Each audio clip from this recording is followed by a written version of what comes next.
Hello,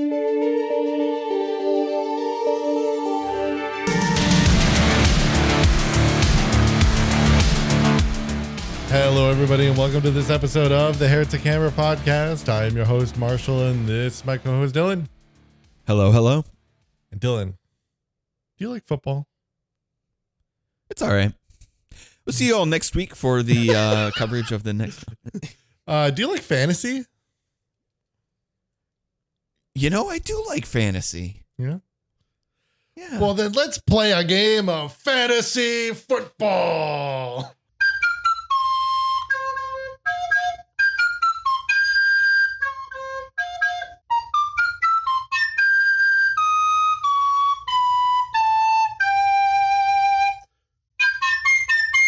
Oh wow! It's like I'm in college again, and also in a nightmare. Otherwise, also called Blood Bowl. Oh, different fantasy football. Okay. So that's actually the funny part. I'll talk about that in a second. But with this being the weekend of the superb owl, one of the best owls out there. Yeah, well, and just kind of make sure I felt like this would make for an amazing time to talk about Blood Bowl and just really what has become one of my favorite Warhammer properties. And I feel like it's just one of the properties where because with 40K, like everything kind of has the it's all bleak, Age of Sigmar kind of gets a little bleak, Old World generally, it's fairly goofy, but everything in Old World now, when you look at the lore, is with the caveat that everything explodes at the end. So it's well, as long as you have a goal to work towards, Yeah. But Blood Bowl, it's just Blood Bowl, man.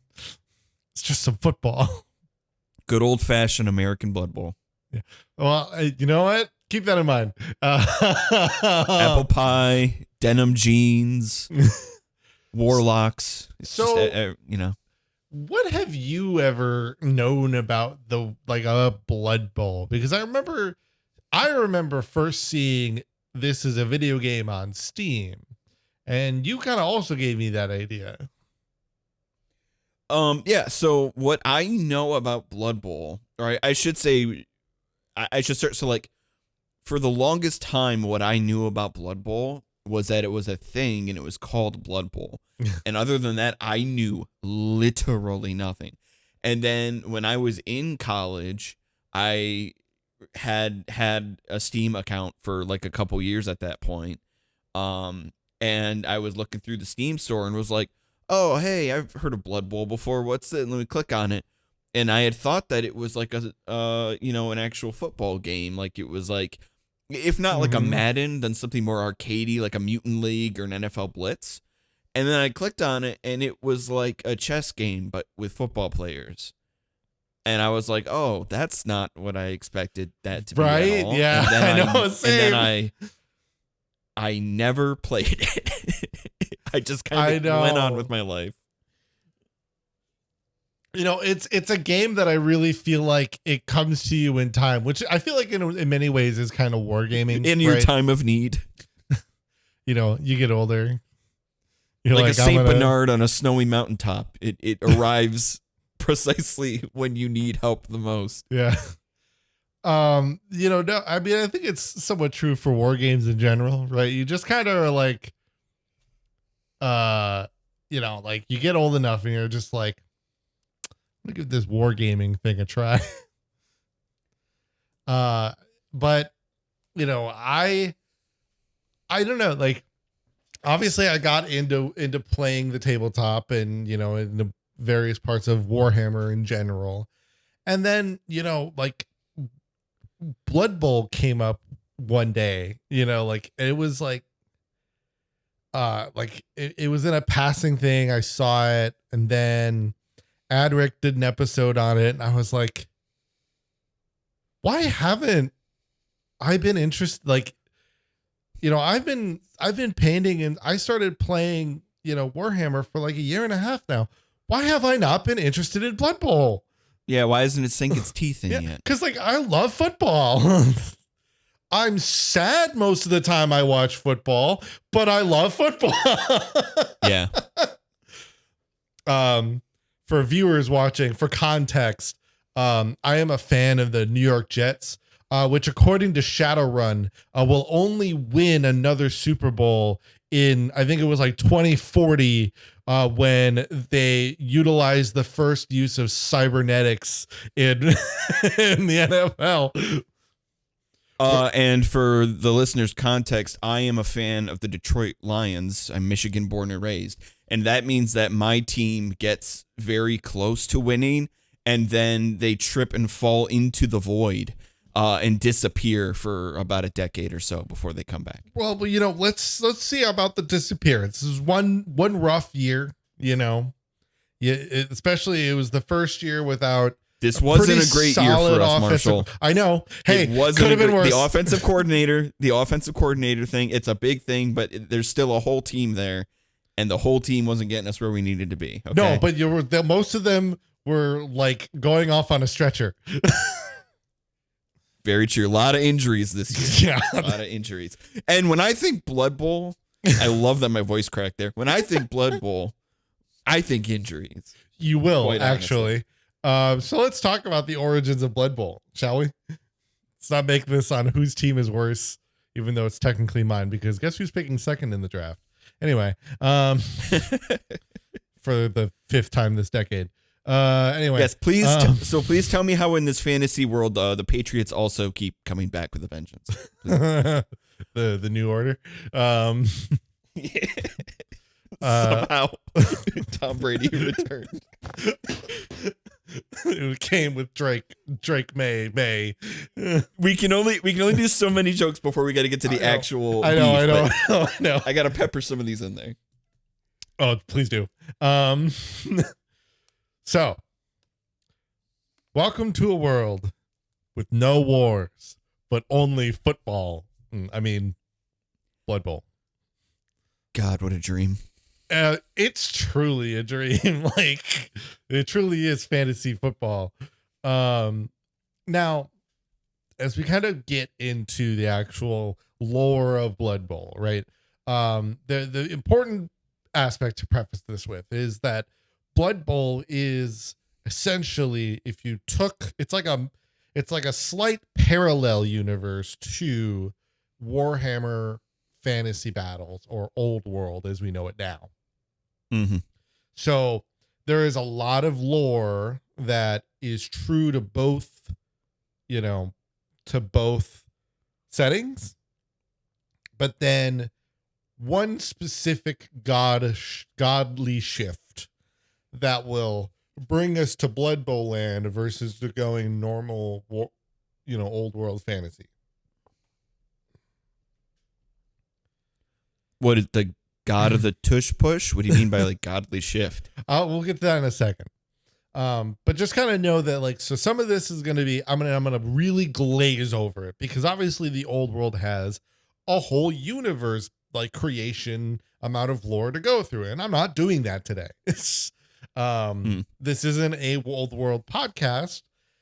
And, unless we were going to ever make a shift to fantasy, I would want to save it for that.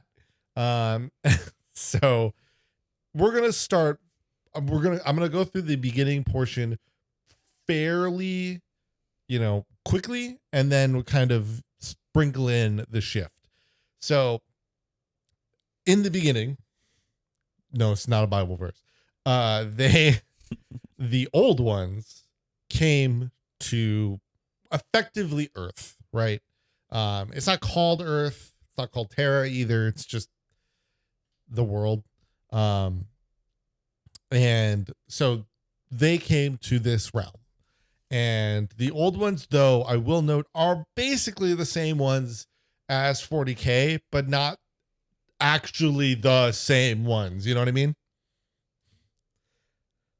Like, okay. Yeah. The old ones are what the old ones were in 40K, but they're not literally like a linking piece to both universes. Fantasy and 40K are always completely separate. apparently somewhat except for the chaos gods, but I digress. That's a whole stupid can of worms I don't want to open. I mean, if it makes sense if you want to just say like chaos, right? If anything is going to break the rules, it's going to be something chaos related. Right. That's very true. So they created much of the land, pretty much terraformed the planet, and you created what creatures called the Slan and the Lizard Men to cultivate life into the earth. The Slan and Lizard Men are essentially bipedal dinosaur beings, and then the Slan are these like big frog-like guys that are just crazy good, like you could say psychers, kind of like wizards is another, because there is actual wizards in fantasy. Okay. But then they essentially cultivate and cull various life on the earth to essentially pick and choose what they want. Realistically, if you want to be real blunt about it, the old ones just did a straight up, were just like, these are the ones we want. Everyone else gets genocided. Not necessarily the most benevolent beings on the planet, but the things that they were specifically getting rid of, what they felt at the time were going to be essentially just like the creatures that were not going to gain any type of sentience and were too bad. So essentially think like they got rid of the original dinosaurs, though they weren't there. They were the lizard men. But you know what I mean? Like they were effectively the meteor that killed the dinosaurs. And they utilized this and created in what is kind of the lizards men's homeland called Lustria, which is essentially South America. It effectively is kind of just North America. The Bricky has, I think, my favorite reaction to what the map of the old world is, which I'm going to give you like a Blood Bowl map here, but it's technically the same, which is the lands and seas of the world. Right. Well, which is like, his description was, it's like if you asked ChatGPT to make a map of the earth.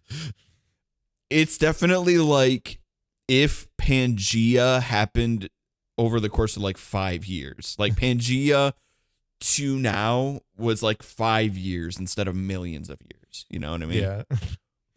So just like, and we're splitting now, and just like break apart immediately.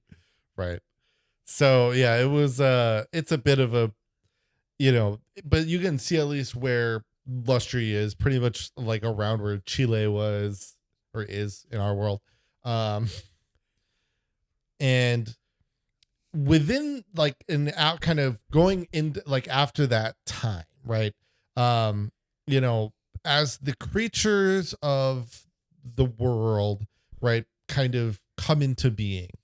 The thing about like Warhammer in general is always that belief can manifest, it can manifest beings of great power. Like gods are created through belief, right?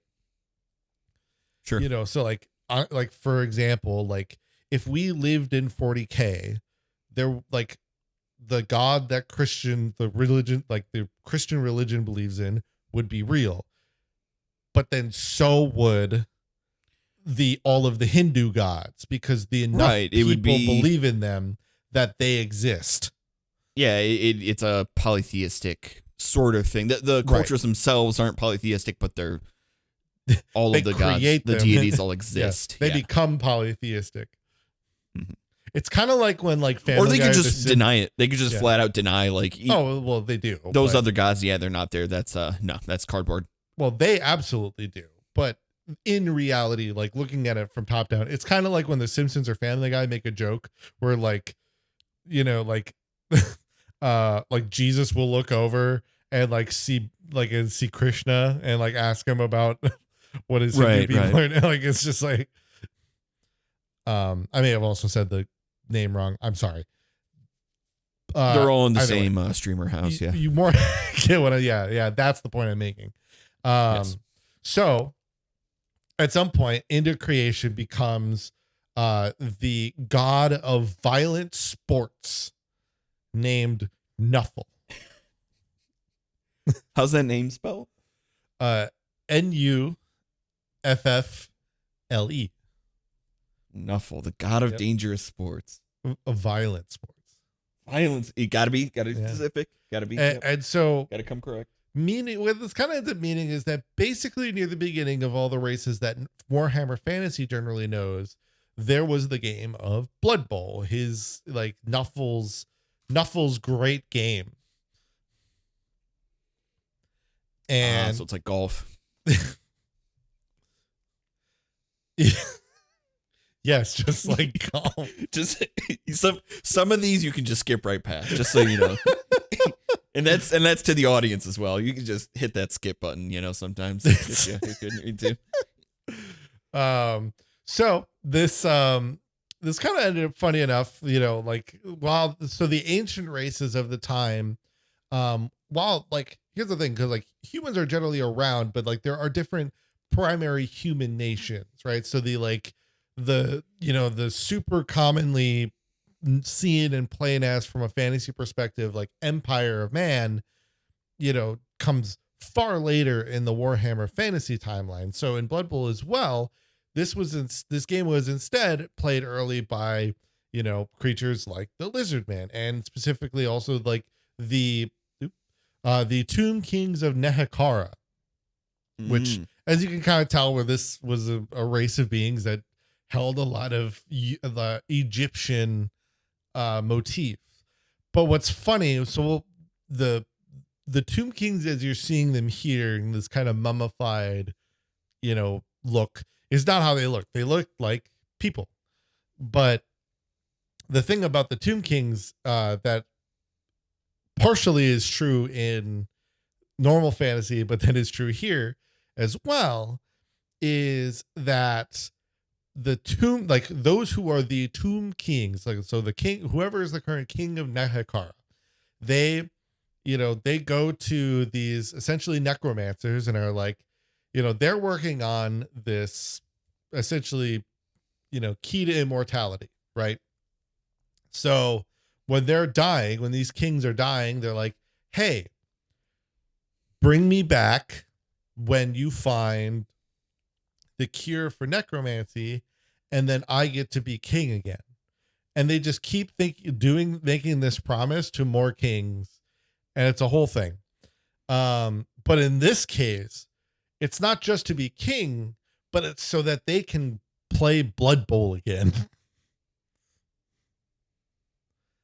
They're literally reasonable goals. They're literally like, I'm going to die. I want to play, but I still want to play Blood Bowl. So bring me back when you can help me play more Blood Bowl.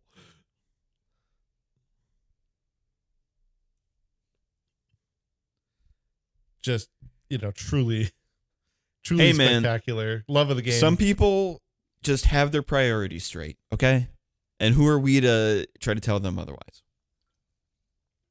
I feel like this would be like a Tom Brady move. It's a bit of a Brady move, for sure. Yeah. But it was, as time, continued. And the thing was, at this point, Blood Bowl had not replaced war.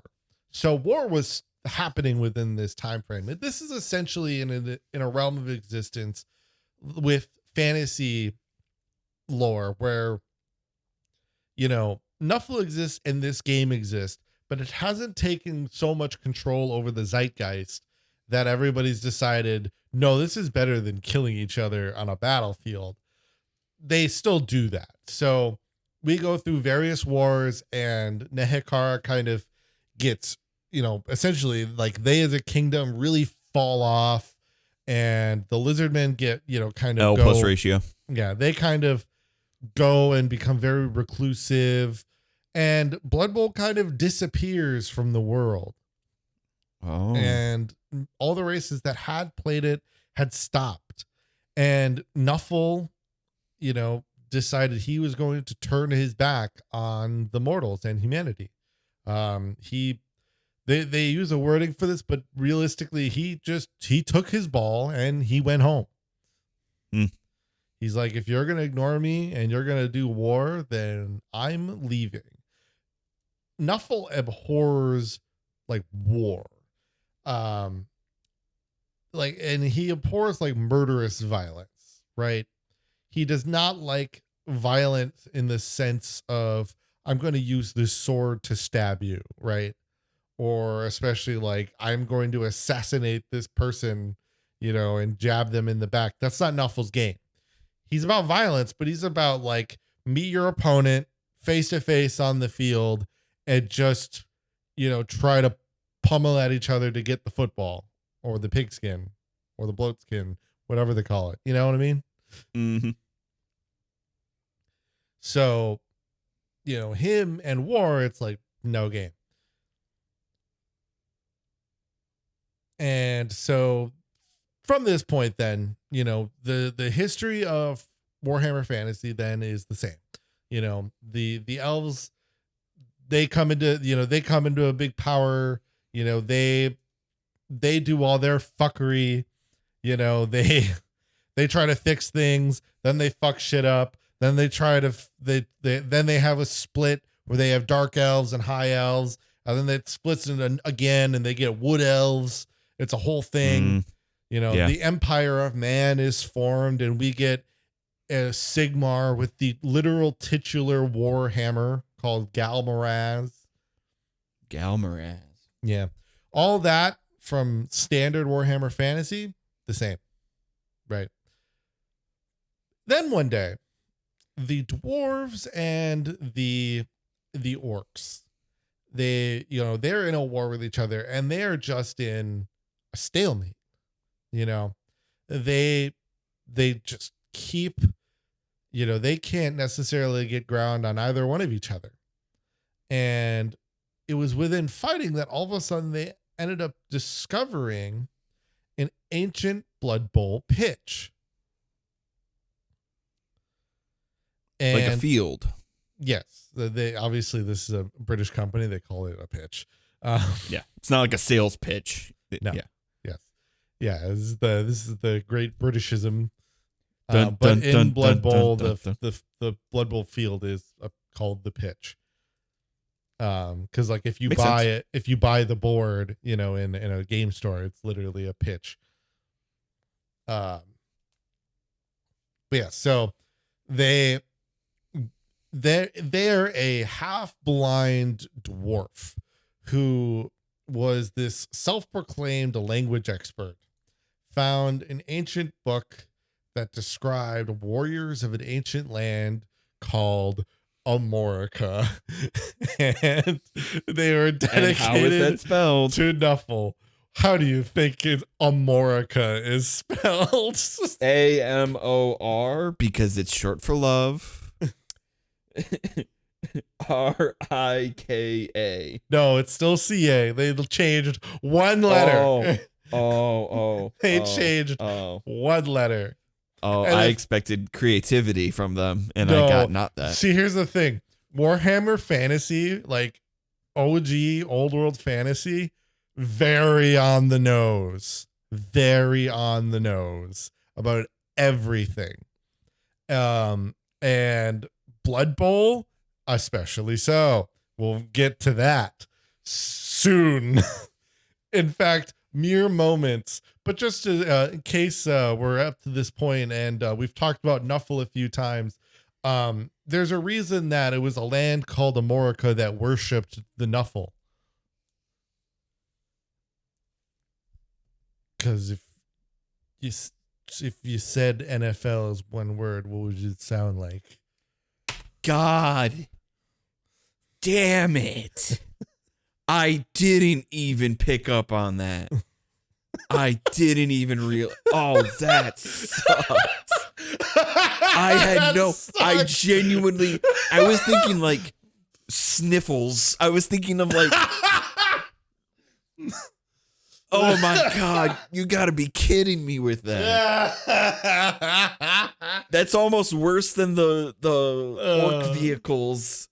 that I was crashing out over. No, when we were doing that, when we had that, you had that whole crash out about the vehicles and stuff. I was like, and we were planning on doing this episode. I was like, God, he has no idea. He has no idea how bad it gets.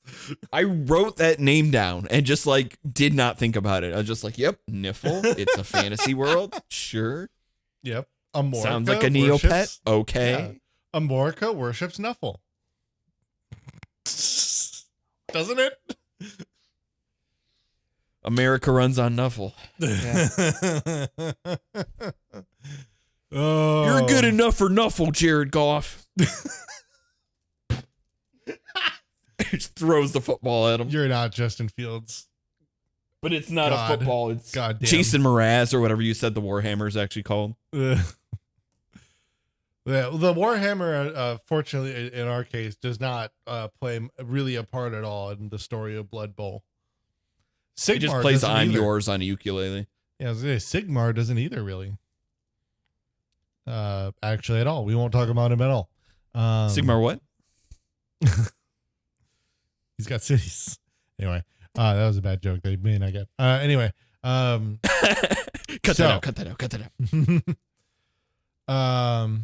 But you were saying before I started freaking out again. You know, this dwarf was read the ancient texts, and he saw that it was this game where coaches would lead their players to exterminate each other, not just for violence, but as a ritual of great significance. That is the wording. Is the quote is ritual of great significance. There are many truths of the text that basically describes the game, which uses most of the vernacular of American football. So, you know, we see the end zones. They use a ball that is an inflated pig's bladder. And I genuinely was going to guess sheep or goat skin. Yeah. So, yeah, there you go. No, it is a pig skin. Because I'm thinking of like Roman history at that point. Sure. Of like, yeah. No, they went, again, very on the nose, sticking to American football. And then obviously in those end zones, you score points. So Nuffle's decree, though, is that only 11 players are on the field per side, but you may have plenty. I swear to God, if you had said 11 players total, I would have walked away. I would have just been like, no, we're not doing this episode anymore. We're done. Well, that is true to football. 11 on each side. Well, that's true for football. That is true for football. I know. Okay. That doesn't make it any less stupid. Oh, well, yeah, you were thinking like, how the hell are you going to split 11 players? That would make sense. And Nuffle decreed that Team A can have 5 players, but Team B has to have 6. Right. That would only make sense. And this wouldn't fit for how Blood Bowl is actually played when we get to it later. But that could make sense if it was like, for example, you know, essentially it. I'm gonna get here's my salty comment. It's essentially like how the NFL wants the offense to work, where it's essentially like you have 11 players on offense, or you have an extra guy on offense, but realistically they do one job and you can't touch them otherwise. It's basically like having a quarterback in modern NFL. Gotcha. Okay. Anyway, but it is 11 players per side. But you may have plenty on the sideline. So substitutes, all that. Pretty much your limit is truly your so for the actual game, essentially you have effectively a salary cap. And players have a salary that's their points to add them to a roster. Mm-hmm. Essentially, that's your limit. Realistically, in this time, if you hadn't, you know, like at the time that Nuffle would have made this game, there would have been no salaries. People were just doing it for the love of the game. And thus, you know, could have technically put however you wanted, but, you know, rules and all that. So the text does demand no weapon be used. Keep that one in mind. Okay. So is the mind a weapon? No. The checkmate, atheist. So dwarves and orcs there see this as a sign that to help settle their differences, because they were in such a stalemate, right? They weren't getting Right. anywhere. That Yeah. the best way that they could solve that was by playing this game. And thus, through this and over time, the Holy Gridiron was resurrected, and that half-blind dwarf took the mantle as sacred commissioner named Rose L.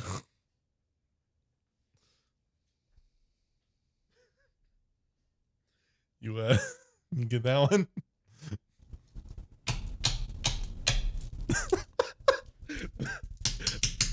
Just hearing the pencil.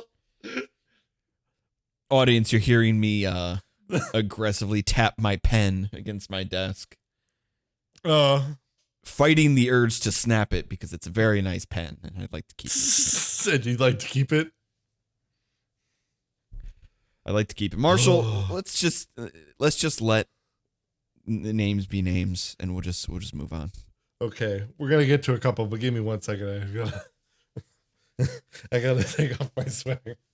It's hot in this room. You're getting too heated. You're burning up from all this. Oh, I'm laughing too hot hard. Pun action going on. So it was from there. Then war as it was gone. And now it is the time of Blood Bowl. So the end. Snap the book closed. No, we're gonna go through a few kind of eras of Blood Bowl here to kind of catch us up, if you will. Okay. So in the early days, Blood Bowl began with the Church of Knuffles Amorical Football, or the Church of NAF, or as it was otherwise just known as the NAF. The NAF. Okay. Luckily, so is that a British pun as well, by the way? The LNF or something.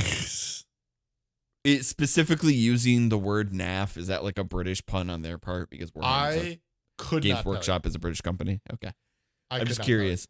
I would need a British person to tell us. British that listeners, in the let us know. Let us know if that's a reference to yes, naffing about.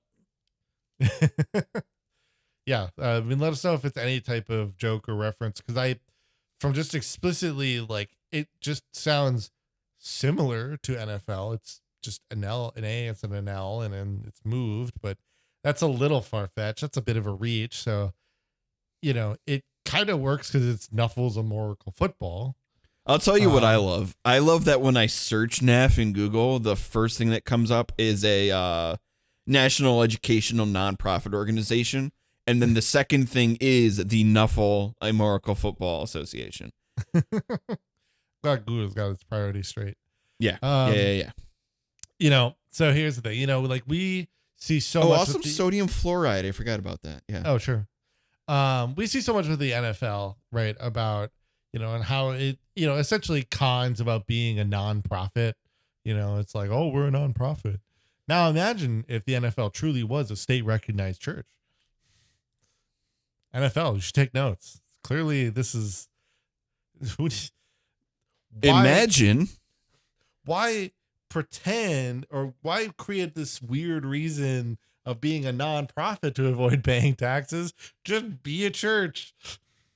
Clearly, Roselle had the idea. Marshall, last season, my team was so good. Crime literally decreased in the city of Detroit. There was less crime that year in Detroit. No church has done that. That is correct. Clearly, this is why. This is a showcase how the NFL is defined. Anyway, anywho, the NAF's main goals were to properly translate the words of Knuffle from ancient texts and to spread the word of the great game. So, gotcha. The word of Knuffle spread very quickly, and the sects teams would play until they culminated, essentially play kind of various games, and then they would culminate into the Blood Bowl final. There were like various, tournaments, cups, stuff like that. This is like very early days NFL vibe, where it was kind of just like teams kind of just signed in, not tied specifically to the NAF, but also, yes, we'll get into that later. But just kind of like being like, hey guys, we're playing football here. Who wants to sign up? Kind of more of that vibe, right? And each team had coaches who were there to push the teams, were also somewhat religious figures. They could actually create a morale and like a figurative boost, right? Like it's kind of like how we've seen in 40K, right? Like that power of belief and kind of manifesting into miracles. Coaches can somewhat do the same by pushing their athletes to do better, but even cheerleaders are able to give morale boosts almost in a magical way. Honestly, I get that. I feel like the cheerleader to bard pipeline is wider than a straw, if you catch my drift. Like, I feel like that does make sense. Yes. And I mean, here's the thing, a great story is once an ogre cheerleading squad reduced a stadium to rubble from the sheer energy that their cheers brought the stadium. Like everybody got so hyped and they kept like pounding that they brought the stadium down.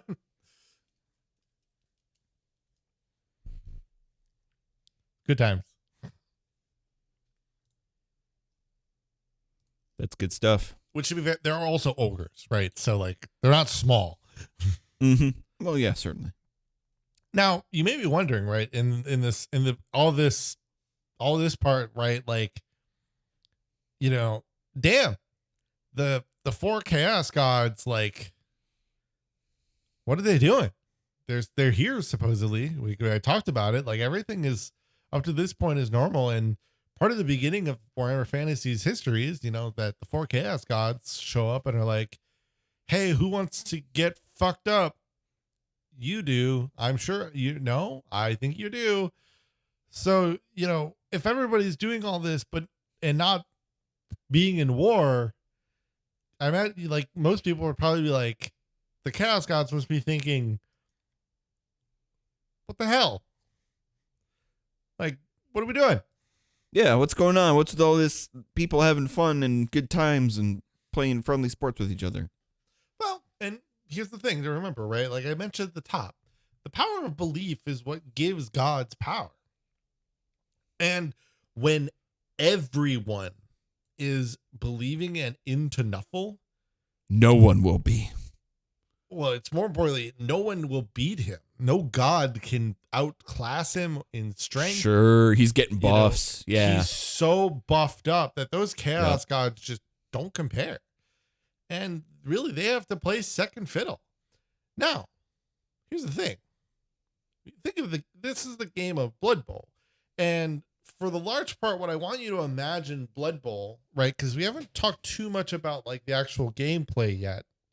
But the thing to remember about Blood Bowl is people see it in lore, right? Is basically think American football, but like think like NFL Blitz, but like it's real.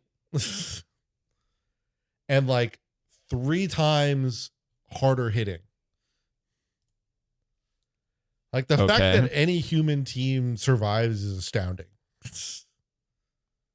The idea that any elf team survives is astounding. Compared to like an orc, which is like, will punch your face in literally. Like where like in a cartoon where they get punched in the face and they're like, their face caves in. Like an orc could just do that. Yeah. Yeah. And that's legal. Totally. Like that is legal. There are apothecaries often on the sides of each team to heal them from whatever wounds they have. And I mean, that doesn't always work. They probably have some very detailed diaries. Yeah. So the Chaos Gods, do see this game, which is pretty dang violent still. And, they're kind of like, I think we could find something in this, right? Like, honestly, Blood Bowl on its own, pretty corn. There's potential. Well, like, Blood Bowl, potential here, right? A game where you literally can, like, if you kill your opponent, it's just part of the game. Corn's going to be pretty okay with that, right? Certainly. And then it's pretty corn coated. And then, you can't do it the exact way, but it's a pretty onerous game, which Corn is into. Corn likes an onerous duel. Blood Bowl does just that. So lots of Corn players, if you could guess out there. Otherwise, the other Chaos Gods generally all find various reasons. Slaanesh, perfect your game. Nurgle, be tough and stagnant as a defense. The conniving strategy works with Tzeentch. Though I would say he's probably, from what I feel like I've seen, the one I've seen the least of. But it's there. There's strategy and all that. Mm-hmm. There's definitely room for Tzeentch. But, eventually, Roselle, he's getting older. He's, his time is coming. He's done a lot of work for the NAF and for Blood Bowl, right? Let's see. So I don't have a specific range for Roselle, but he was out there for a while, right? So eventually, he needed to pass the torch, and in came in Jim Thorpe.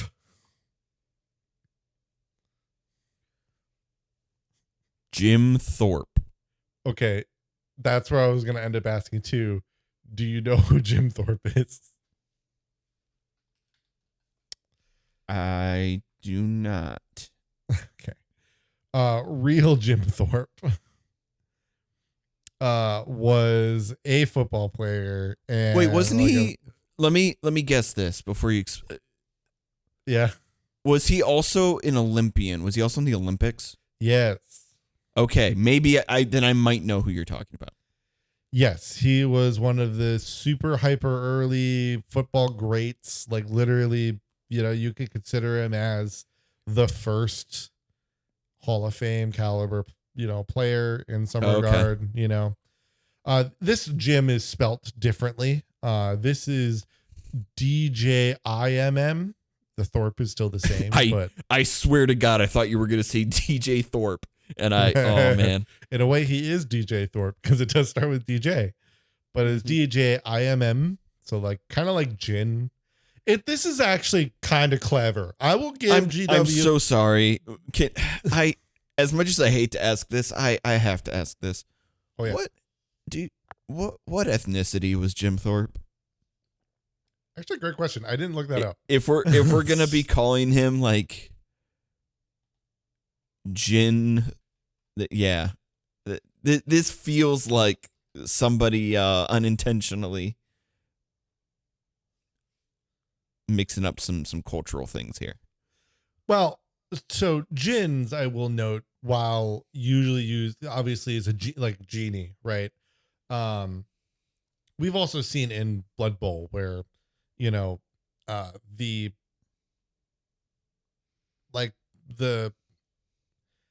don't necessarily always have to be like your Aladdin type genie.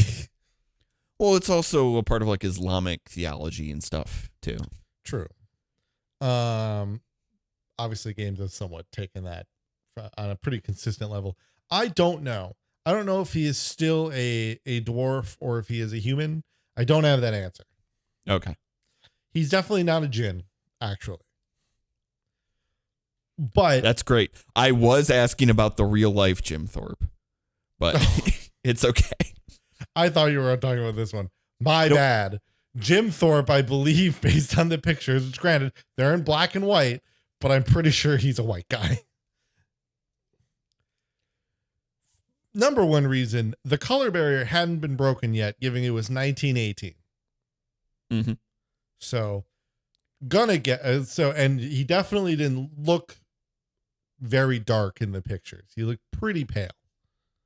Okay, I have a definitive answer. He was Native American. So shout out to the Native Americans. Nice. And that reinforces my feeling of Games Workshop. You got to be careful with this stuff. Oh, sure. I was gonna say, I felt like this was at least somewhat fun wordplay, just from a like. Obviously, they were mostly thinking of this from the. It's a decent, decent average level pun. It's not Roselle. No, but they also pretty much. I mean, I guess they put a space in there, but the rose had a Z instead of an S. But anyway, yeah. So in came Jim Thorpe. Yes, and in the early days, right, as the rules, like, the whole time that Roselle is commissioner, his whole thing is, he's going through those books of Nuffle, and there's a bunch, and he's trying to translate them, right? They're trying to take all the knowledge from these books and create, like, kind of just tell people what Nuffle demands of the game. Well, and as these come out, teams are making their own interpretations of what's being said. Some of them to obvious, and a lot of them to generally more personally advantageous ways.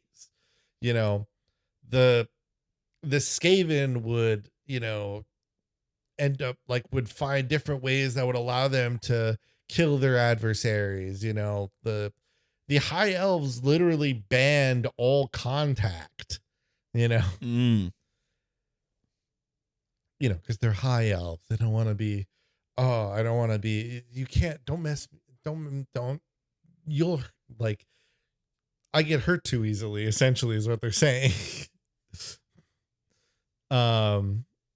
Which that for sure is a big no-no. How can you have Blood Bowl but flag football? That's not what the god of violent sports wants. So Jim Thorpe began getting into the commissioner's room. He began work on the official rules of the sport in the year 2378.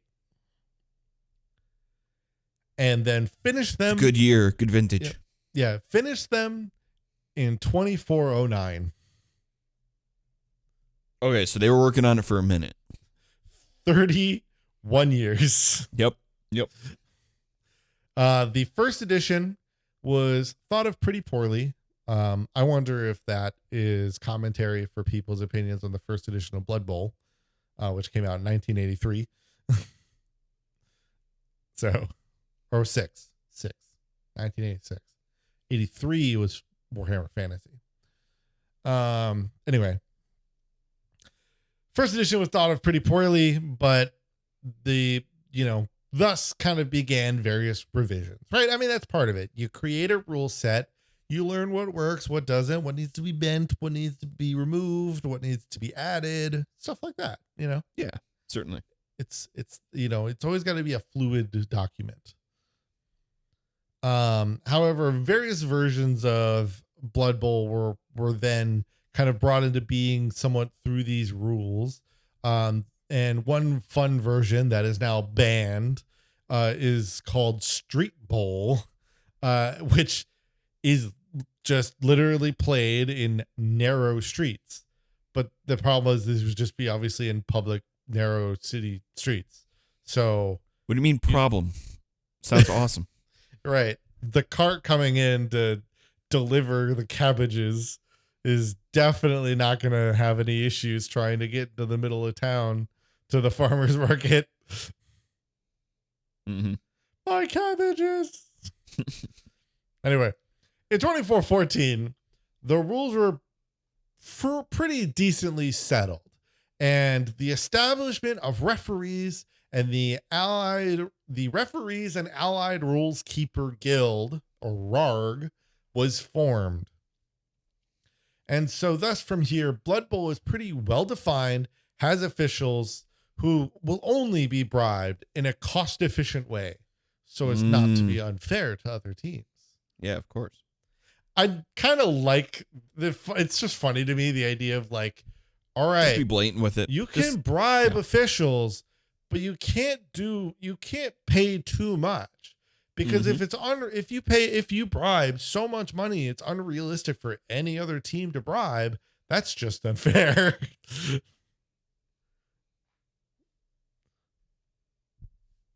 Yeah, totally. Yeah, I mean,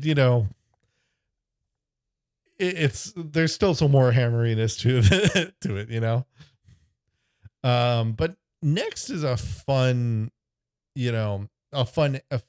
and interesting era. So we get in, so in 24-29, Jim retires. He calls it quits, and he is succeeded by George Hellhound, an original name. We're there. Oh my God, they came up with their own name. They threw a dart at a dartboard and it hit the bartender, and then they checked the bartender's ID and it was George Hardhat, whatever you said. George Hellhound. Hellhound, that's right. Now, he was more of an old school CEO type, right? So now he ate orphans. No, not that old, I guess. Okay. A little bit. Anyway, he, if anything, you can somewhat think like early NFL owner, like early NFL merger owner type, where he looked at the league and was like, let's find a way to make a profit, right? Like let's create sustainability. He was, he was a capitalist. And however, he did, well, not only, he will not be the one to totally wreck things with this. And in fact, he did a very good thing that helped. While yes, it was to monetize the game, it actually helped a lot of people more people see these games than ever. And that was through the reinvention of Cabal Vision. Cabal Vision. Yeah. Specifically also to really bring it in, the invention of the camera, CAMRA, and Cabal Vision. Look, I told you, they're everywhere. They're everywhere. Go on. All right. So the camera works as a coterie of wizards who have mastered the technique of trapping a soul inside a box and using it. I'm sorry, what? I don't have past what I'm about to tell you. I don't have answers. I just peeked my mic there. I'm sorry, what? Look, past what I am going to say here, I don't have many answers. Okay. Effectively, there's like a ghost / soul inside the box, hence why it's chained up and locked. And Great. That captures what it sees through the lenses and then broadcasts it through the Cabal Vision network of crystal balls and magic mirrors. Essentially, anybody who owns a magical crystal ball or a magic mirror can essentially pay a fee and, essentially live stream the games at home. You can sit at home alone pondering your orb. Well, because otherwise, the only way to watch the game was you had to go to one of these big stadiums that had been built that the games were being played at. And I mean, look, you could still at this point go down the street and watch your locals play a game of Blood Bowl. Nothing was stopping that. but there were famous teams by this point. There were famous players that, you know, that word passes through and people know about and people want to watch them. But I can't travel 4 days time to go watch the game. But if you had enough money, you could get Cabal Vision. I'm willing to bet taverns did this. I'm sure the sports bar was invented about the same time in the world of like I refuse to believe. I refuse to believe it was not right. So that being said, you know, many were able to watch the games thanks to the Cabal Vision network. It was with this innovation. Get ready. You're going to need to prepare yourself. So with this innovation, Hellhound sold the franchise of Channel 7 for a then lucrative offer of 714 gold crowns. Do not ask me if that's a good deal. I don't know. Which caused various media outlets to vie for the bidding rights on various games and competitions. Due to these counterbids, the Blood Bowl Championship has been shown on the Necromancers Broadcasting Circle, NBC for short, the Crystal Ball Service, CBS for short, and the Association of Broadcasting Conjurers, or ABC. Let me be frank before you react. As somebody who has worked in broadcast television, I actually found this very funny, and I actually loved it. I love it. It's very funny to me. But go on. I can't even process that until I wrap my head around the concept of a Channel 7. Do these crystal balls have buttons on them to change the channel? Do they have multiple channels programmed in? Do they have to get when we converted from analog to digital, did the magicians and the wizards that had crystal balls through which to ponder sports have to buy a set-top box so they could get the new digital channels in, including Channel 7, home of CBS, ABC, NFL, BDSM, all this other everything? What do you mean Channel 7? That's what I'm on. I'm on Channel 7. So think of channel very literally. I'm trying so hard and it hurts. Like channeling a spell. It hurts my head. Yeah. So think of it channeling a spell. Okay. So like Channel 7 is the Blood Bowl network, or like that's the channel.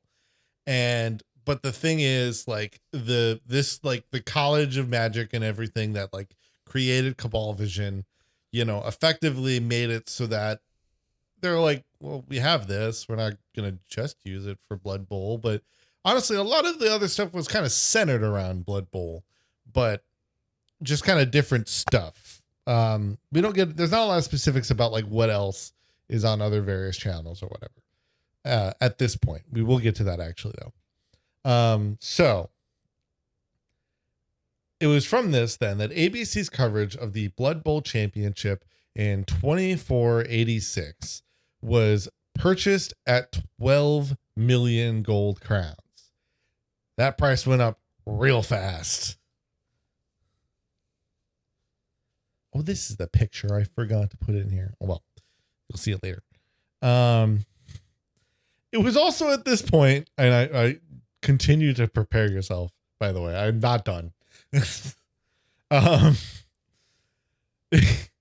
was from this to obviously pay all these big crowns for this giant bidding war that these four networks were having, or like these essentially camera crews were building up.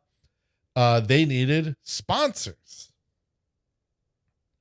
And, this is where we'd see a lot of championships that would seek these major sponsorships. And honestly, for a lot of them, kind of, it was kind of like seeing the names of modern day college bowl games.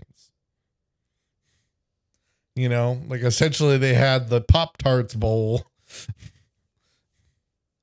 except instead, one of the most popular sponsors was that of Bloodweiser, who sponsored the 24-61 championship and broadcasted to hundreds of homes. I literally physically cringed. Like my face, my eyes and my face scrunched up like I was chewing on a lemon. That was an involuntary reaction. So what? Do they have Bloodweiser Clydesdales? Or sorry, Clausdales? I bet they were Clausdales. I bet they were. Here, you know what? I hate it here and I want to go home. No, let me read a couple here. They're not all puns. That one's obviously a really specific they're not one. all puns, he says, removing the knife from my sternum. Yeah, there's Collars by Korn. Come on. We've got Spike Magazine. The Star Insurance Guild. Important. But then here's another pun for you. Slaughterade. Oh, that's so lazy. Oh my God. They didn't even try. Oh, no, they didn't. Oh, that's so weak. Oh man. Look, this game was built on a fucking essentially as a meme. Clearly. Don't let your memes be dreams. However, kids. Bloodweiser, for sponsoring that championship, Stop saying that like it's legitimate. Stop it. They did pay that year's champion team very handsomely for the victory, which was the Dark Side Cowboys. What? Cowboys don't exist. Oh, no. Cowboys exist. There are horses. That for sure. There are cowboys. We haven't done an episode yet where we talk about cattle ranchers in the Warhammer universe. I believe that there are cowboys. Anywho. I believe I'm having an aneurysm. Oh, man. All right, so we're gonna hit a spot. Unfortunately, to preface this, my part in the script here is literally I've titled it "Tough Times for NAF." So Hellhound, when he retired, was succeeded by shithead Nick Threehorn. Remember when I was talking about, okay, he didn't start as a shithead, right? Going in, essentially like an assistant, the person under Hellhound, right?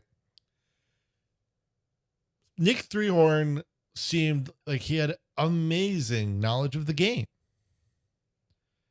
And, everything was going really good for Blood Bowl. This was a golden age of Blood Bowl.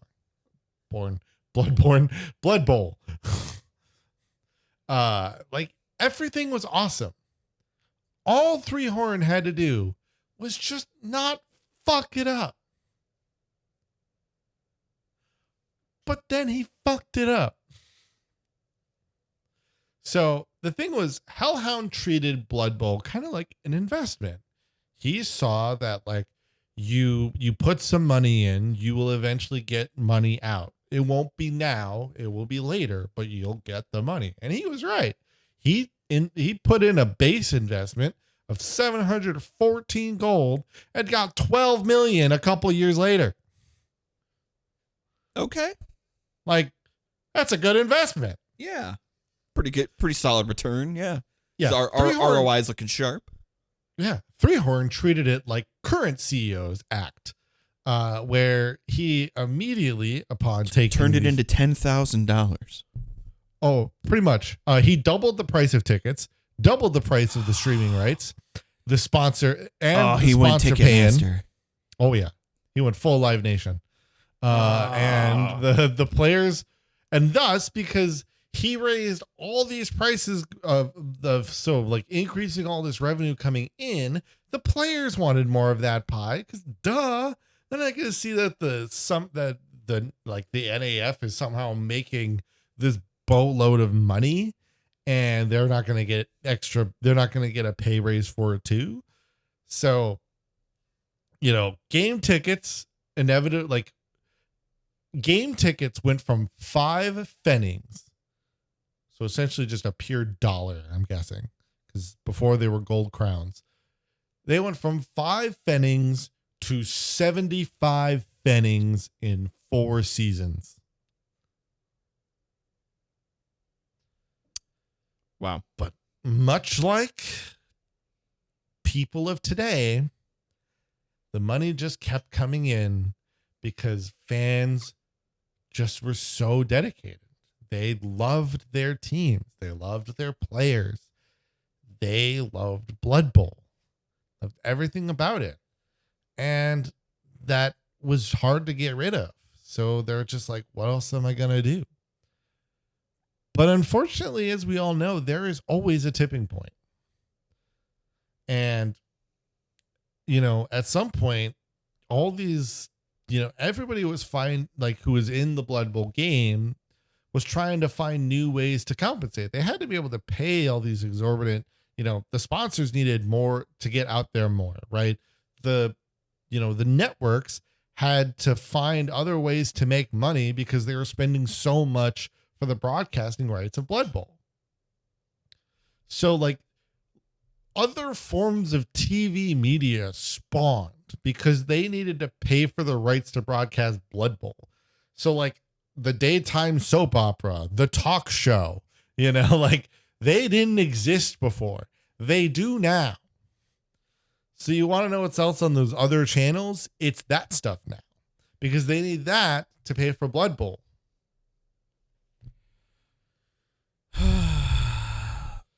Yeah. Marshall, I can't believe I'm saying this, especially considering how many episodes of 40K lore we've done. But did this not start out as a game for people in the real world to just play for fun? It absolutely did. Was that not the core idea? Was that absolutely was. This is a game and you play it for fun? Yeah, well, remember that note I had you make earlier about Nuffle's bylaws? So Three-Horn with competition on the air on the Cabal waves, felt that there needed to be another gimmick, something to bring people in. Of course, yeah. Yeah, so he decided to add the chainsaw. No. Nuffle clearly said that there were going to be no weapons on the pitch. That is correct. Three-Horn fucking sucks. He's an idiot.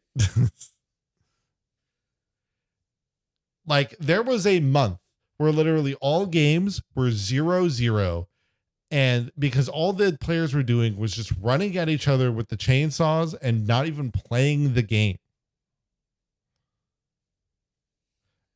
And so because they ended in 0-0, ostensibly that means that when the last person was left standing, they just went home. Marshall. So yeah, obviously this is blasphemy, given that it's a weapon. But Three-Horn doesn't care. He just wants to make money.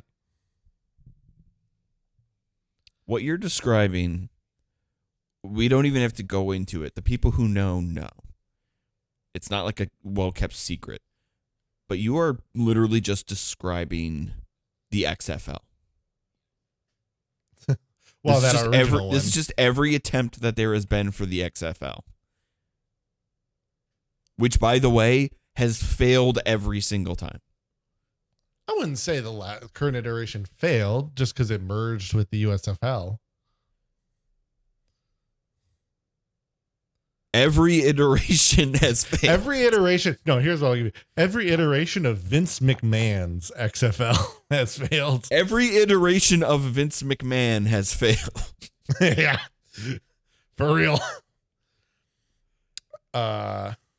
Anyway, so I shouldn't have anywayed that. I was gonna say, but to continue, an outspoken former player named Jeremiah Cool, he was a dark elf, but he didn't like where the game was going. Right? He saw this chainsaw. I thought he was a nonsense, so bullfrog. like, Continue. he didn't like it, and here's the thing: with the benefit of having protection by the Witch King of Nagaroth, he didn't need to fear persecution, right, for speaking against the NAF. You know, he was out there essentially being like, because here's the thing: like, if you spoke negatively about the NAF, you know, like, Three-Horn was a petty fucker, as you could tell. Like, he'd send people for you. He'd get you to shut up. But he was protected. He had a very rich guy who could give him bodyguards. And he was out speaking the word, the truth. This isn't Blood Bowl. And he also said that the Bro was the Martin NAF Luther of his time. He said the current NAF was so corrupt that they didn't even worship Nuffle and only money, and called the NAF heretical. Now, this gets people thinking. Throwing that word around. I know. Well, this is exactly why you need the protection. Mm-hmm. So it's got people thinking. And honestly, more importantly, agreeing. The chainsaw era literally killed itself off, and old players started to play the game again because they're like, we need to bring Blood Bowl back. But they would play the game in competitive leagues, nothing sponsored by the NAF. Legendary leagues. Pretty much. Played in lanes. So it was from this that the NAF fell off pretty hard. And they were losing competition to the likes of the World's Edge Super League, which was very popular at the time. This came to a head in the 2489 championship game between the Reichland Reavers and the Dark Side Cowboys. So the first sign of a problem, was we get to halftime and the Reichland Reavers cheerleaders, the Reaverettes, they go out and they do a halftime show. They cheer the Reaverette fans in the stands. Good time. The Cowboys cheerleaders, the Shadows, they never showed up. So when officials went to investigate, they discovered Nick Three-Horn absconded with the entire treasury, along with most of the Dark Side Cowboys cheerleading squad. Oh. The officials that were left behind had to face the champion Cowboys with nothing. They had to let them finish the game and then awkwardly come out and be like, hey, all the money's gone.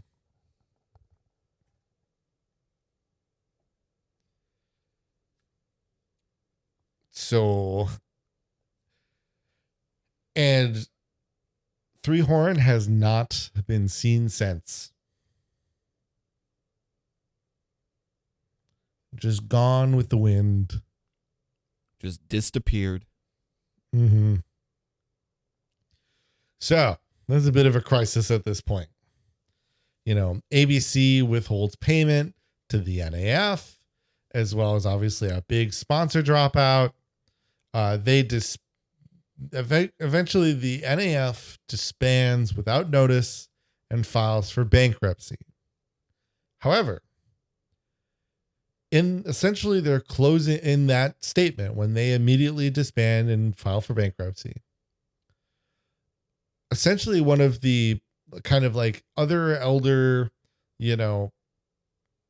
kind of, I guess you could say sages or monks of the order, gives a statement to the media saying, "It is not the job of the Church of Nuffle to run the sport for you, and we can't imagine why anyone would think otherwise."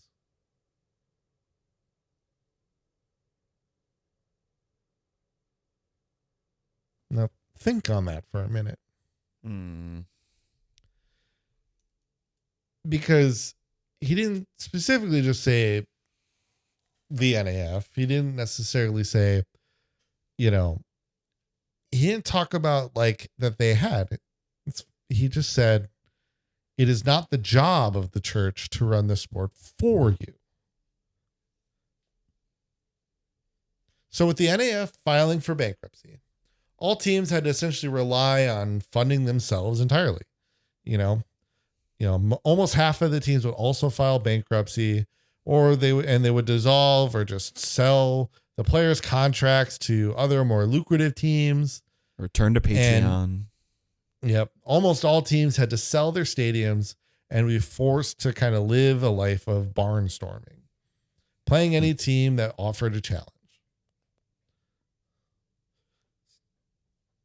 And at this point, instead of having the normal summers off, Blood Bowl teams had to play year round just to make ends meet.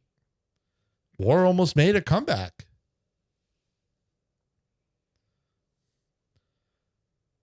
The thing was, without a unifying organization like the NAF, the only way to salvage Blood Bowl would be for the media and sponsors to combine forces. So besides the team, because the Cabal Vision networks were losing revenue as well. Because with no major games playing, the networks like the Necromancers Broadcasting Circle joined with other companies. And so NBC joined with the company Orquitas. Can you think of that one? Marshall, I'm so tired. What is that one? What is that one, Dylan? Go ahead. What does that Explain sound like it to the class. What does that sound like? Go ahead. Just Adidas, but orc. Yeah, it's just Adidas. But anyway, that they as a network, they with Orquitas would host tournaments. They specifically ran the first Chaos Cup Open tournament, funded by this joint venture. And it was kind of after this period and within this kind of rediscovery that the words of the priest kind of started to make more sense. They realized they didn't need the NAF to make Blood Bowl work. The NAF was offering, these were always offerings. People could choose to buy in to the NAF, but the NAF didn't own Blood Bowl. So teams began to make their own open tournaments, pick up games, and just grow and just see growth. Soon, ABC partnered again with Bloodweiser to put on the Blood Bowl Open. And due to this success, there would be following networks and sponsors to put on 2 more tournaments. So thus we got the 4 tournaments. the Chaos Cup, the Blood Bowl Championship, the Spike Magazine Trophy, and Dungeon Bowl. These are simply known as the majors, and generally are the most anticipated events of the year.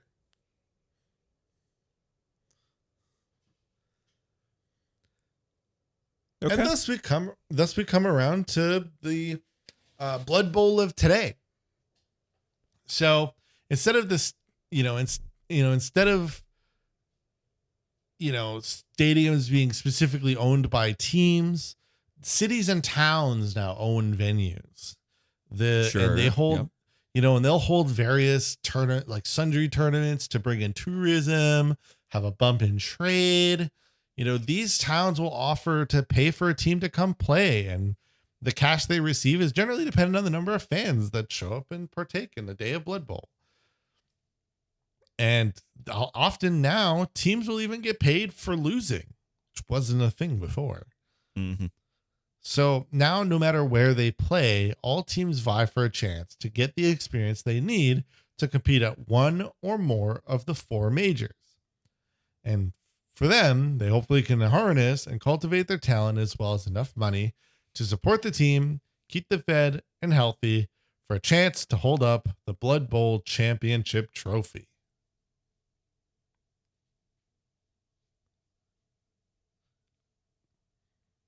And that's where the lore about, and that's where we're about at. That's so everything kind of worked out in the end. Yes. When the game deprivatized and went to the towns and and public economic, who would have thought? What a crazy concept. What a weird idea. Marshall, we have to remember that this is a fantasy world. Yeah, I know. You gotta get your head out of the clouds. This is a fantasy world, okay?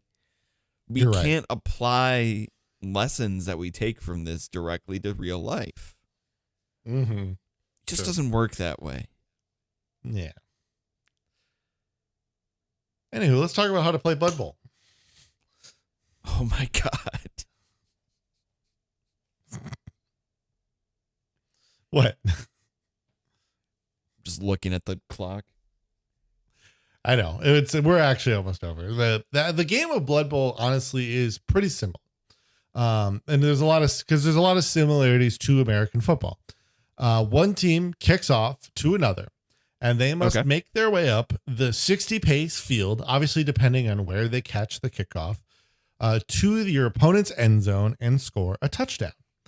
There is passing, there are handoffs, though unlike football, you can do these more than once as there are no downs. Technically, the ball, like in lore, the ball's always live.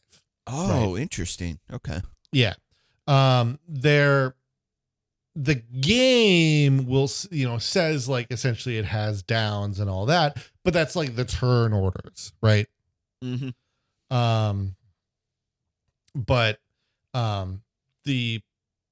The thing is, like, the way that turnovers work in Blood Bowl is, essentially if you go through your turn, it's just like essentially it's a way for your turn to end early. So the game is like the actual board game and the video game are played in the sense that, whoever is on, like, I believe whoever is essentially been kicked to, right? They will go first, and they will move their players any which way, whether that be to just move them into position, do a quick pass, do a handoff, whatever they need to do, get everything done. But any action that's done and it fails creates a turnover, which means on that failed action, your turn is over and your opponent now gets to go, and they will attempt to move all 11 of their players, and that will go through as the game goes. And then, you knock each other's lights out and try to not only get the ball to the end zone, but take out some of your opponent's players along the way. Mm-hmm. So in that, you have positions of the linemen, blitzers, catchers, throwers, runners, and blockers. There are also just big guys and specialists for various fun roles that kind of, move around a little bit. But each score is 1 point and there are no field goals. There aren't like the No goalposts field and stuff. goals? No, it's only touchdowns. So there's no kicker? There is, yeah. So often the thrower is usually the most spec'd to be decent at kicking. But the kicking only happens at the actual like kickoff. Because actually, if you didn't know, part of the reason that football is actually called football actually almost has nothing to do with the fact that you ever kick the ball. Because obviously, part of it is, there is the whole like football that was in Europe, but when they brought it here, they were using the slang term soccer, which is why we call it soccer. But part of the reason it's called football is because there were two types of sport in especially America at the time. There was sports that were played on horse and there were sports that were played on foot. So this was called football, not for the act of kicking the ball, but for the act of being on foot. Ah. And this is and so much similar aspect to this. Kicking is not really done other than the kickoff. Every other thing, other than also kicking your opponent in the face, but that has less to do with the ball. Right. Okay. But otherwise, that is the basis of how Blood Bowl is played. So when you are at a line, you will start like you will have a line at the halfway mark most of the time, and that'll be about 4 to 5 players. Your toughest, your linemen, and maybe your big guys and other specialists that are good at fighting. They essentially will utilize advantage of being paired up and, moving one way or the other or flanking positions to be able to effectively beat your opponent's player up, take them out of the down, and then use that to create a lane to allow your player to run up the field. So there are lanes. I was right before. Yeah, basically. It's just not obviously in the same way. You won't see them giving that instead of creating a good You're not blocking jungling lane. No, you're not doing that either. But yeah, otherwise that is the basis of the Blood Bowl game. As now to round this off for some just fun aspects, just wanted to tell you some of the notable team names that I enjoy. Yep, let's do it. You'll like some. You're gonna like some of these. Yep. With everything else that's been going on. Finishing move. Let's go. Fatality. All right, I'm gonna hit you with a hard ball on the jump. So I'm gonna first start with the Amazon team. There is a culture and like essentially like a set of like a faction called the Amazons, which aren't really used in Warhammer Fantasy or Total War Warhammer, but they're here and they're the Amazons. If you could guess what the Amazons are, you know it. If you took a wild guess, I bet you're right. They are the Jackson Kill Jaguars.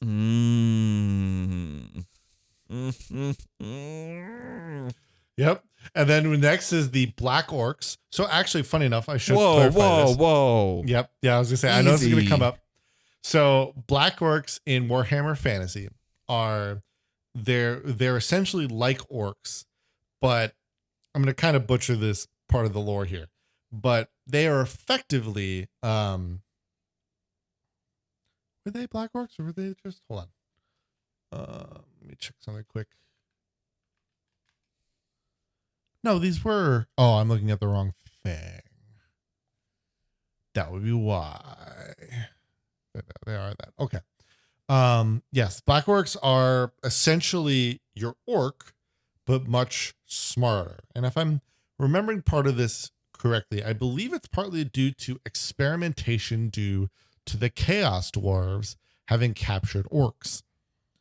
So Black Orcs literally are just orcs who have the presence of mind to be able to like strategize, and like orcs in fantasy are similar to orcs in 40K, where they are kind of like, just like hit the wall, we're gonna go crumbing. Mm-hmm. Black orcs take that, but they add strategy to it. It's what Gazgul is kind of meant to be like. It's what the beast was supposed to be like.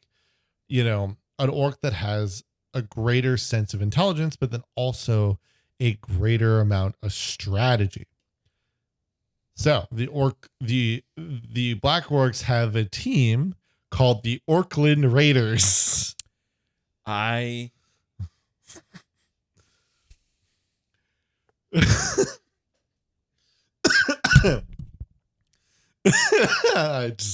felt you give up on the episode there. That's what I feel like that mic sound led to. Yeah, that was literally my head smacking against the microphone there. That's what that was. All right. So next are I'll give you two chaos ones. We got Korn's Killers. Yeah. And the Slaneshi Sidewinders. Okay, I actually like that one. Yeah. So we talked about these. These are the Dark Side Cowboys. They were the Dark Elf team. Mm-hmm. And then the Reiklid Reavers were humans team. Okay. The Elven Union, so this is various elves, make up the Elfheim Eagles. By the way, these are not the only teams of these races. These are just notable teams that I either like the name of or I know that they're famous. Okay. There are a bunch of teams that have mixed races. There are a bunch of teams that are only of the one race / faction. It all depends. Mm-hmm. Like the Reiklid Reavers have had non-human players on it a number of times. They're just mainly human. Okay. Otherwise, next, it's the Skaven most famously have the Skaven Blight Scramblers. All right, not bad. Yep. And Norska, so the Norse, they have the Drunken Idiots. Good. We're cooking now. They are a team that will literally, they will bring a Yeti as a player. Good. We're cooking and now. Just be like, come, try and fight us. Now we're getting somewhere. All right. Now we're going to get into some notable players. First, I want you to meet Morgan Thorg. Doesn't he just look like look at that drip? A great looking ogre if you've ever seen one. Pretty sure I saw him at a Streetlight Manifesto concert a few years ago. Well, you know what? He's got a great quote, and that is because he's known as, the greatest player of all time. And he's quoted as saying, "I'm good because I've played for every team in the league, except for the ones I haven't." Morgan Thorg, after being asked what made him such a stellar player. I can't argue with that. That's very ironclad as far as logic. Like I don't think you can dissect that and find a flaw. Yeah. I've also played for every team except the ones I didn't play for. Like, I think he's on to something with that. Yeah, I mean, he is he once, for a long time, he was a longtime player for the Chaos All-Stars. He led the All-Stars to 2 Chaos Cup champions and was named NFC Player of the Year, which, by the way, is the new World Football Conference. Just to make that clear. Mhm.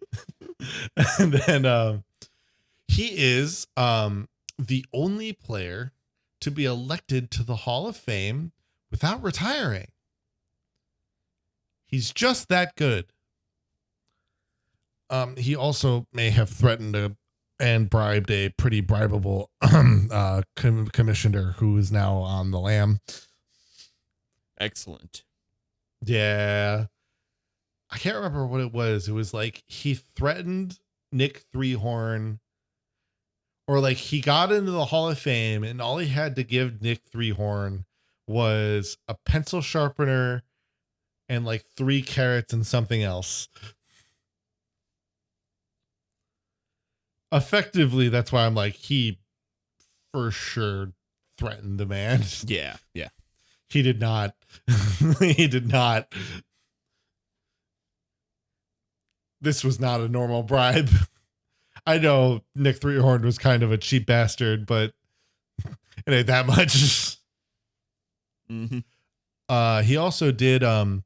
He starred in an award-winning series about road safety and cut roadside accidents by more than 25%. Wow. Yeah. He also has the distinction of selling more soft toilet paper than anyone else in history. Okay. Wow. And hey, you know what? Even though he's considered a terror on the field, off the field, he's a different ogre. He's likened to that of a gentle giant and a hit with children. I'm not 100% sure how to gauge him in that, like in that regard, you know, like I'm gonna leave that he be. he clearly like is like all about the game and clearly is willing to threaten his way to success, but like community guy, I guess. Anyway, next up is going to be Glyph Oberwald. He was the team captain in the Star Blitzer of the Bogenhafen Barons. He is essentially one of those recognizable human players. He helped, or sorry, I should clarify this. So let's back up. He was actually the star player for the longest time for the Reichland Reavers. And he led them to 3 Blood Bowl championships and 4 AFC championship titles, which is the Old World Football Conference, just to be clear. So, you know, he had a lot of accolades. And honestly, you know, like I said, he, you know, the 3 Blood Bowl cups, that's like, you know, again, like 3, essentially, you know, your 3 Super Bowl winning, you know, player. That's pretty good.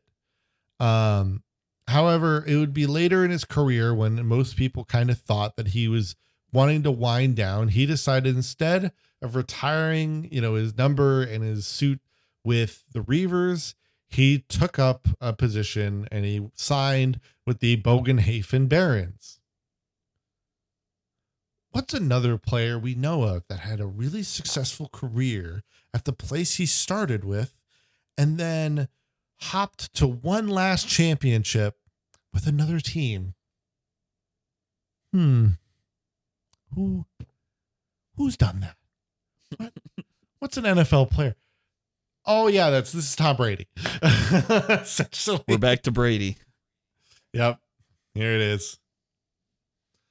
I don't know if he's meant to be like Brady. I don't know which came first. This is one of those Simpsons things. I don't know because chicken or the egg, you know? Yeah. I mean, you know what? I think actually, you know what? I think this part did come into that because this came from Spike Journal number 12. So this is the Games Workshop, like given out magazine. And that was produced in 2020. Was that also the Sexiest Orc Alive issue? Oh, I don't know. Couldn't tell you. But I just mean it was in 2020. So that means it would have been, that would fit No, well, I guess depending on no, because um technically whenever Tom left, that was technically 2021 by that point. Or maybe it was the 2020 off season, but yeah, I think that was leading into the 2020 because it was Tom's last year was technically 2019. Anyway, I'm sorry, I'm getting historical. Let's talk about Rasta Tailspike. Ooh. Yep. Rat Ogre for the Skaven Blight Scramblers. I might be thinking of a different player, and if I am thinking of, if it is not Rasta, I am sorry. Let me know in the comments who the player actually was. But as far as I recall, Rasta Tailspike is notable. Now, the reason I say that is because you can't see it in this picture, but not only does he has the 4 hands, which you can see here, but he specifically also had 2 heads. So as you could guess, this guy was a receiving machine. Oh yeah, absolutely. Yeah. He truly could only be done or outdone by himself. However, there was a game eventually where the 2 heads kind of started to argue a bit. They dropped a ball. They just blamed each other. They're like, we have 4 hands. How could you drop it? No, you dropped it. No, you dropped it. And they started to strangle each other. And until they both fell over dead. Amazing. Yeah. And that will do it for our discussion on Blood Bowl. That's it. That's the end. So many other characters. And in conclusion, you know what? The rat man with multiple arms choked himself to death. Thank you all for coming to this seminar. We shall see you next week. You're right. There is the worst, the scariest character of all Blood Bowl. One who strikes fear in all those who face him. Give it to me. Let's end this with a bang. Come on. For any team, not every team, but any team.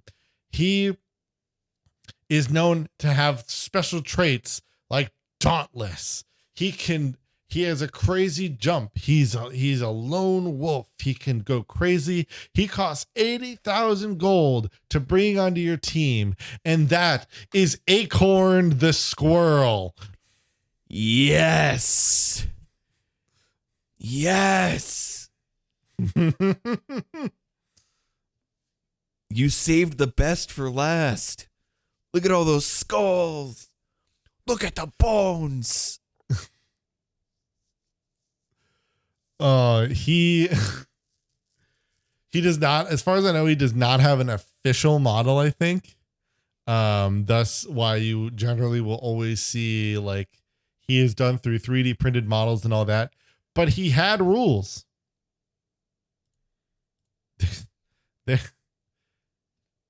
He had rules. He had a player card and everything. I think it was technically like a promo card, which is why, like, I don't know if it would have been one of those, like now we would call it Legends, right? Where it's like, you can't use this in a tournament, but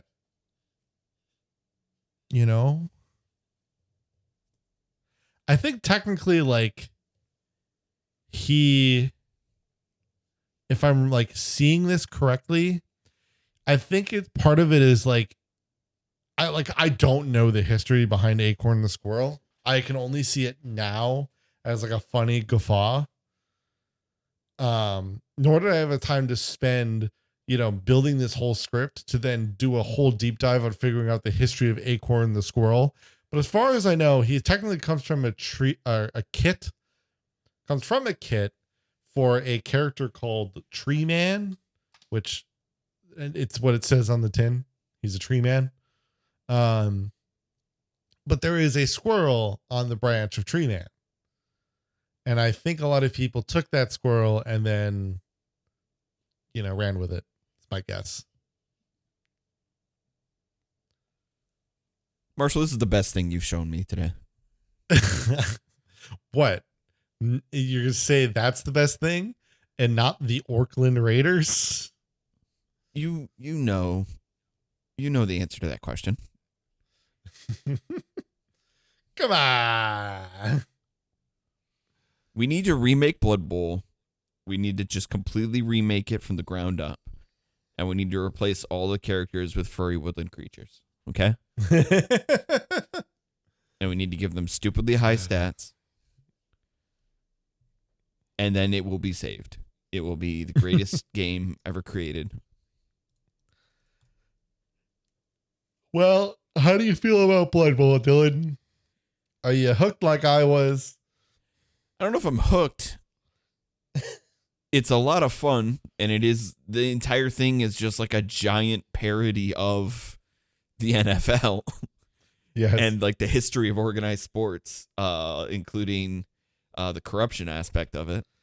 Yeah, you could look at a lot of sports organizations. Yeah. Shout out to European football. FIFA. But yeah, I mean, it is fun. It's interesting. It's very fun. It's just such a gaffe, like it's just like a really, like, compared to, like, it's just a great kind of palate cleanser, compared to, like, all the grim dark of the 41st millennium, and some of the grim things that are in Age of Sigmar. It's just a fun palate cleanser that just kind of lets you have a joyous experience. So I like it for that, I appreciate that. I do recommend playing Blood Bowl 3 is the most current one. It plays, honestly, practically just like the board game, the current edition of the board game. I also recommend playing the tabletop.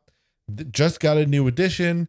They seem to be beginning to kind of re-up a fair, like, some of the teams. Like, we got a reveal in a reveal show for Blood Bowl. So that's hopefully a sign of some positive things to come. So yeah, I think it's a great time to get interested in the game.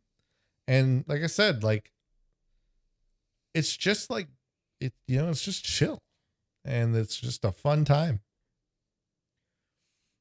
Well, I would carve out some time to do that, but obviously I got to watch, my team play at the court of the superb owl in a couple days here.